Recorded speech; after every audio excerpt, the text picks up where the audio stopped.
Well, tonight we are learning more after the state labor department announced it will drop the threshold that New York farm workers need in order to qualify for overtime. Over the next 10 years now, 60 hours will be dropped down to 40 hours. And while the state and labor leaders expect farm workers to benefit from that, farm owners, however, they worry that there could be other impacts. 2 on your side's Rob Hackford is just back from Elba tonight. Rob, many were anticipating this decision, so what happens next? Well, Scott and Mary Ellis, until we hit 2024, nothing is actually changing. That threshold is being dropped gradually, 4 hours every 2 years for the next decade.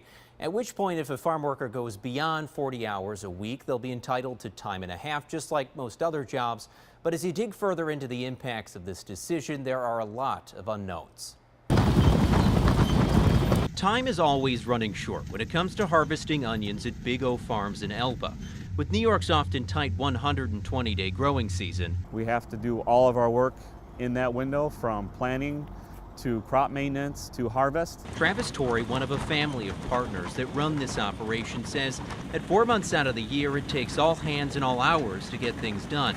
Like many other family farms who are already dealing with small margins and rising expenses, the Torreys say Friday's decision to lower the overtime threshold will only add more strain. I think it's going to drastically change the landscape of agriculture in Western New York and New York as a whole. Is it worth the small margin to grow these labor-intensive crops, or are we going to go to growing? You're going to see more corn and soybeans around, things that are fully mechanized. The ruling is viewed as a benefit to workers by groups like the New York Civil Liberties Union, who say its removal ends a Jim Crow-era rule. Well, the state's labor commissioner, Roberta Reardon, calls it, quote, the best path forward to ensure equity for farm workers and success for agricultural businesses. And while many farm workers support getting more money for their work, folks like Porfirio Gabriel Reyes does not.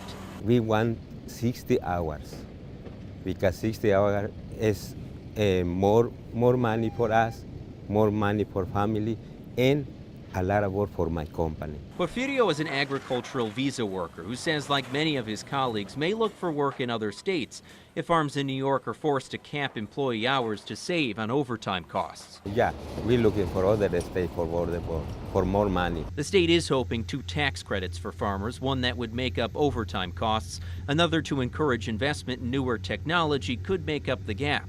The Tories worry with so many family farms in New York, this change will hurt. And this is going to put a lot of them out of business. When fully rolled out, the state budget office says the change is expected to cost $153 million per year. And while several other states like California and Washington have implemented similar plans, as the Associated Press reports, there is not a lot of data to say whether this change will be as bad for farmers or as good for workers as both sides are saying. In the Information Center, Rob Hackford, Channel 2 News.